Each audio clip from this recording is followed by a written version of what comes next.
The Lord be with you. And yours. A reading from the Holy Gospel according to St. Matthew.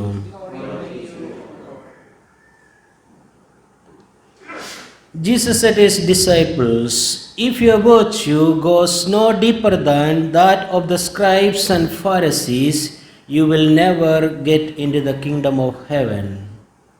You have learned how it was said to our ancestors, 'You must not kill,' and if anyone does kill, he must answer for it before the court.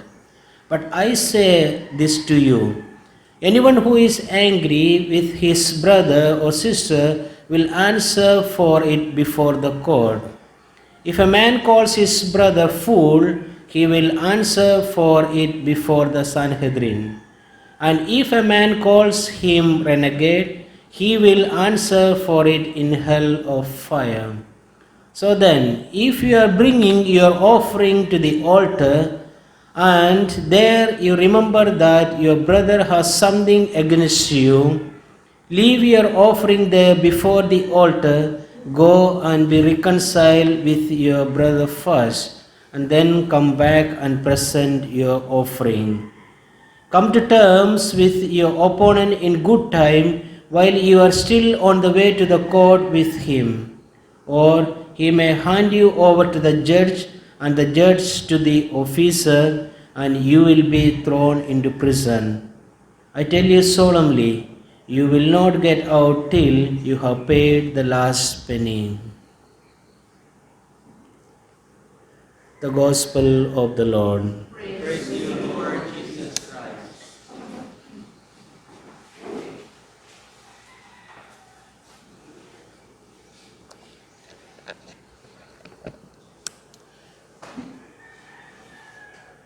Ordinarily, this gospel should start from verse 21, which just talks about Jesus saying, "You have heard how it was said that thou shalt not kill."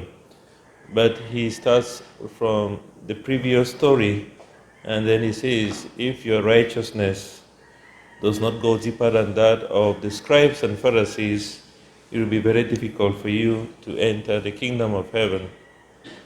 And there is a reason why he says so. Because the scribes and the Pharisees, they stay up there, right up there, their relationship with God, want to keep the commandments. The commandment says, "Thou shalt not kill," so they want to keep that. They want to keep the law of the Sabbath. They want to keep the 10 laws that were handed down to Moses. And that is the key for them. Then every other thing you can do. You can even call your brother fool. You can even call your brother raka. You can say different things. It doesn't matter the relationship you have with God, with your brothers and sisters, insofar as you are up there. And that's why Jesus says, no, it's so important. The key into entering the kingdom of heaven is not hidden up there. It is right here amongst your brothers and sisters. And it is in the relationship you have with them. So at times in life, it's easier. It's easier if God had made it that, to keep a relationship with me is enough. It's enough to enter heaven. Then it could be very easy to enter heaven. But the real difficulty is, how do we relate with our brothers and sisters? That is really the difficulty of life. It's not in the relationship we have with God, because that is easy to get. We can just come to church, we can spend the whole of our life in our room praying. We can spend the rest of our life in adoration, or attending masses, doing the right thing. But the real problem, the real difficulty is in the relationship we have with our brothers and sisters. So the scribes and the Pharisees stayed up with the relationship they had with God, and they didn't bother about the rest. This is why Jesus says, if your righteousness, if your virtue does not go deeper than that of the scribes and the Pharisees, then it will be very difficult for you to enter heaven. And so it's easier for us at times to say, no, this person has been really hurting me. This person has really been an obstacle in my life. He has always made life difficult for me. So it's better to Just avoid and keep away from him. And then we stay at peace. There will be nothing. I just want to avoid peace. At times we say like that. But Jesus says, no. You must make peace with him while you are still on the way to court. That means in this life, as we make our journey to heaven, we must be able to make peace with each other. We must be able to be reconciled with each other. We must be able to live as brothers and sisters. And this is where the key into entering the kingdom of God, heaven is.